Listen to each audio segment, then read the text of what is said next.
तालमेल नहीं होने के कारण ही तो हम लोग हारे, नहीं तो हारने का कोई सवाल ही नहीं क्या था। लग रहा है राजद वाले ने ही खेला कर दिया जिसकी वजह से ये सारा चीजें हो गया इस तरह अब से? किसने खेला किया, अब ये चर्चा का विषय नहीं है। विषय लेकिन ये फिर है भी कि सवाल तो आ रहे हैं हाँ, ना। विषय ये है कि आगे क्या करना है। हमने अपने आला कमान से कहा है कि मैं पहले भी कह चुकी हूँ कि कांग्रेस को अकेले लड़ना चाहिए। फिर अकेले लड़ना चाहिए? बिल्कुल, क्यों नहीं लड़ना चाहिए। कांग्रेस ने देश को आज़ादी दिलाई। आज मान लीजिए इतनी सारी बिहार में क्या हो गया है, टू पार्टी सिस्टम ही तो है। एक तरफ बीजेपी, एक तरफ कांग्रेस है। 6 लोग उधर लड़ रहे हैं, 6 लोग इधर लड़ रहे हैं। क्यों नहीं अकेले अकेले लड़ रहे हैं गठबंधन। तो अब जात के नाम पे टुकड़ों में बांट करके किस समाज का विकास हो रहा है। घर उजाड़ रहा है वो भी तो किसी जाति के लोग होंगे। क्या उनके जाति के लोग सत्ता में नहीं बैठे हुए हैं? क्यों नहीं जा रहे हैं उनको बचाने के लिए? तो जब तक ये जात पात का खेला होते रहेगा उससे बिहार का विनाश होगा, विकास होने वाला नहीं है। हाँ, वैसे वैसे नेता चुन के चले आएंगे जिनको जनता से कोई मतलब नहीं है। जात के नाम पे तो आ जाएंगे, लेकिन जात पे जब डंडा चल रहा है तो हम सड़कों पे कहीं नहीं देख रहे हैं। सवाल यह है कि अगर कांग्रेस राजद के साथ रहती है तो प्रतिमा जी आगे क्या करेगी? चुनाव नहीं लड़ूंगी, नहीं लड़ूंगी। क्यों? नहीं लड़ूंगी, मेरी मर्जी। क्योंकि राजद का वो व्यवहार ठीक नहीं लग रहा है क्या? हमको नहीं लड़ना है गठबंधन में, बात खत्म। नमस्कार, आप बोले भारत देख रहे हैं। मैं हूं आपके साथ कमलेश। बिहार विधानसभा का चुनाव समाप्त हो गए, नई सरकार बन गई, विधानसभा का सत्र भी हो गया है। लेकिन देखिए, चर्चाएं अभी भी उस विधानसभा को लेकर के है जिसमें कांग्रेस को और आरजेडी को करारी हार हुई। पिछली बार 19 सीट करके कांग्रेस जीत करके आई, इस बार 6 पर सिमट गई। लेकिन हम उस विधायक से बातचीत करने वाले हैं जो हार करके पहुंचे हैं। हालांकि हमारे साथ प्रतिमा दास जी हैं, वजह जानेंगे। सबसे पहले क्या कहेंगे मैडम, आप तो घर खाली करने में लगे हुए हैं। जी नमस्कार। बिल्कुल ये प्रक्रिया है, जब आदमी घर खाली, जब चुनाव हारेगा तो जो प्रिविलेज मिला है उसको तो छोड़ना पड़ेगा, इसलिए हम घर खाली कर रहे हैं। कैसे हैं? अच्छे हैं, बिल्कुल अच्छे हैं। इस चुनाव में हार की क्या वजह लग रही है? क्योंकि कई तरह के सवाल जो है अभी भी उठ रहे हैं मन में लोगों के। हार की वजह से ज़्यादा जीत की वजह जानने की ज़रूरत है ना कमलेश जी। क्योंकि जिस तरीके से 5 वर्षों तक सरकार में बैठे हुए लोग नौजवानों को पीटा नौकरियों के नाम पे, नीट जैसे प्रेस्टिजियस एग्ज़ाम का पेपर लीक हुआ बिहार में, आंगनवाड़ी सेविका, सहायिका, आशा, ममता, जितनी भी महिला वर्कर थे उनको सड़कों पे दौड़ा दौड़ा के पीटा गया, टीचरों के साथ अन्याय हुआ। उसके बाद ये सरकार कैसे जीत गई, ये चिंता का विषय है। हमारे हारने की चिंता नहीं है हमें, ये मन में लेकिन सवाल है कि बिल्कुल हाँ, ये सवाल है कि जिसके लिए हम लोगों ने आंदोलन किया, जिसके लिए हम लोगों ने सदन में बोला, और इधर का जो ये आपको शीतकालीन सत्र में हमने माननीय मुख्यमंत्री जी को देखा कि हमने कहा था कि सब तुम लोग हार जाओगे, तुम लोग हार गए। तो ऐसा लगता है कि माननीय मुख्यमंत्री जी को अपनी आलोचना बिल्कुल पसंद नहीं है। और जिस दिन ये सड़कें सूनी हो जाए, हमारे पूर्वजों ने कहा था कि जब सड़कें सूनी हो जाए तो सरकार निरंकुश हो जाती है, और वो देखने को मिल रहा है ना। 14 को अभी रिजल्ट ही आया और 1 महीना भी नहीं हुआ, गरीबों का आशियाना उजाड़ा जा रहा है, गरीबों को बेघर किया जा रहा है। ऐसा कौन सा आफत आ गया है कि उनको उजाड़ा जा रहा है? 2 महीना बाद ही उजाड़ा जाता है गर्मी के मौसम में। लेकिन आप उनको तो समय तो देते हैं कि अपना सामान समेटो, नोटिस देते हैं कि आप जाइए, या फिर उनको कहीं पे रहने की व्यवस्था कीजिए। आप अंग्रेज़ तो हैं नहीं, आप तो हिंदुस्तानी हैं। आप तो कहते हैं सबका साथ है सबका विकास। तो सबका साथ तो अपने पैसा बांट के ले लिया, विकास अब अपना करने लगे। ये कैसे चलेगा? तो ये तो नहीं होगा, ये अच्छी बात भी नहीं है। नहीं लग रहा है आप लोगों को कि तालमेल ठीक से नहीं बैठ पाया महागठबंधन में, जिसकी वजह से आप लोग कई सीट पर हार गए? आपकी खुद की सीट की अगर बात करें, वहाँ भी ठीक से तालमेल नहीं बैठ पाया। यही तो तालमेल नहीं होने के कारण ही तो हम लोग हारे, नहीं तो हारने का कोई सवाल ही नहीं क्या था। लग रहा है राजद वाले ने ही खेला कर दिया जिसकी वजह से ये सारा चीजें हो गया इस तरह अब से? किसने खेला किया, अब ये चर्चा का विषय नहीं है। विषय ये है कि सवाल तो आ रहे हैं ना। विषय ये है कि आगे क्या करना है। हमने अपने आला कमान से कहा है कि मैं पहले भी कह चुकी हूँ कि कांग्रेस को अकेले लड़ना चाहिए। अकेले लड़ना चाहिए? बिल्कुल, क्यों नहीं लड़ना चाहिए। कांग्रेस ने देश को आज़ादी दिलाई। आज मान लीजिए इतनी सारी बिहार में क्या हो गया है, टू पार्टी सिस्टम ही तो है।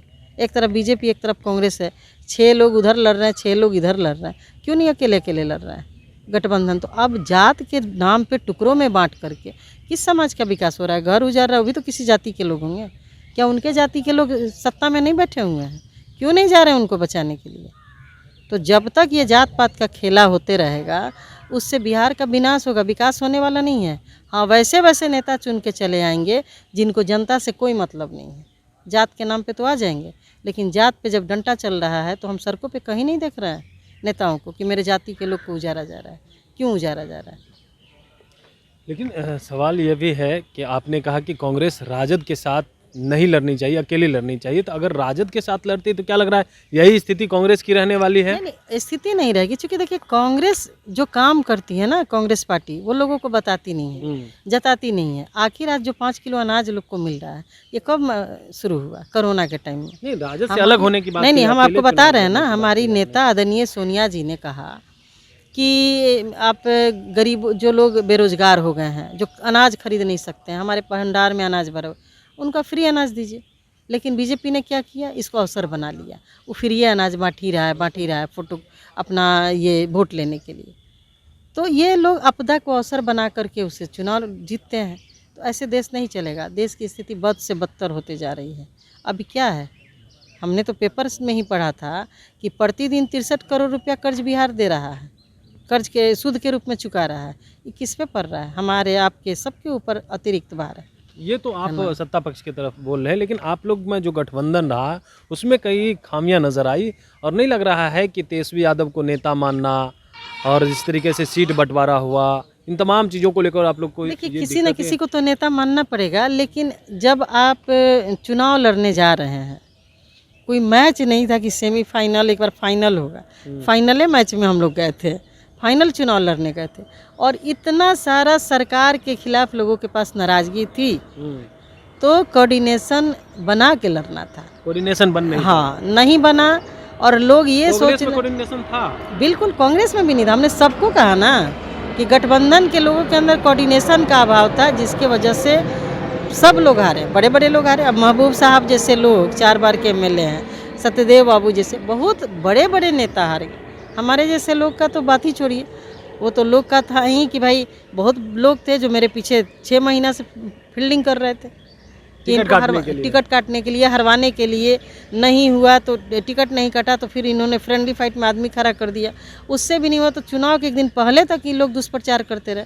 और उसका सबसे बड़ा माध्यम है सोशल मीडिया। सोशल मीडिया इतना बड़ा माध्यम है कि इतनी आज़ादी मिल चुकी है सब लोगों को कि जिसको जितना गाली देना है दीजिए। माननीय मोदी जी तो आपको 2 GB फ्री करिए दिए हैं देखने के लिए गांव के लोगों को, जिसको रोजी रोटी भी नहीं है, दिन भर बैठ के देख रहा है कि किसको गाली कितना दिया जा रहा है ना। तो करें हैं तो करना चाहिए ना, करेंगे कब करेंगे? और एक चीज़ और आपके चैनल के माध्यम से कहेंगे, आप सड़कें तो चौड़ी कर रहे हैं और गाँव की भी सड़कें चौड़ी करिए। मुख्यमंत्री संपर्क पथ योजना तो बना दिया आपने, लेकिन वो महादलित, दलित और अति पिछड़े लोग अभी भी इंतज़ार में हैं कि उनके घर तक सड़कें कब तक जाएंगी, ताकि वो भी एक आज़ाद भारत के नागरिक कहलाएंगे। लेकिन मेरी बात सुन के वो ये बोलेंगे कांग्रेस ने क्या किया। तो 20 साल से हमारी सरकार नहीं है, 20 साल से आप ही लोग की सरकार है। 20 साल जो पहले बच्चा पैदा हुआ होगा वो अब वोट डालने की स्थिति में आ गया है। तो ये कह के मत निकलिएगा कि बीजेपी कर रही है, कांग्रेस ने क्या किया। ये जो लोग बसे थे रोड पर, ये बीजेपी ने ही बसवाया था, ये कांग्रेस और नेहरू जी ने नहीं बसवाया था। इसलिए काम जब आप कर रहे हैं तो बढ़िया से करिए, दुर्भावना से ग्रसित होकर मत करिए। और जब जनाधार जब लोगों ने आपको दिया है उसका दुरुपयोग मत कीजिए, ये लोकतंत्र है। एक आखिरी सवाल ले लेते हैं प्रतिमा जी। सवाल यह है कि अगर कांग्रेस राजद के साथ रहती है तो प्रतिमा जी आगे क्या करेंगी? चुनाव नहीं लड़ूंगी, नहीं लड़ूंगी। क्यों नहीं लड़ूंगी? मेरी मर्जी।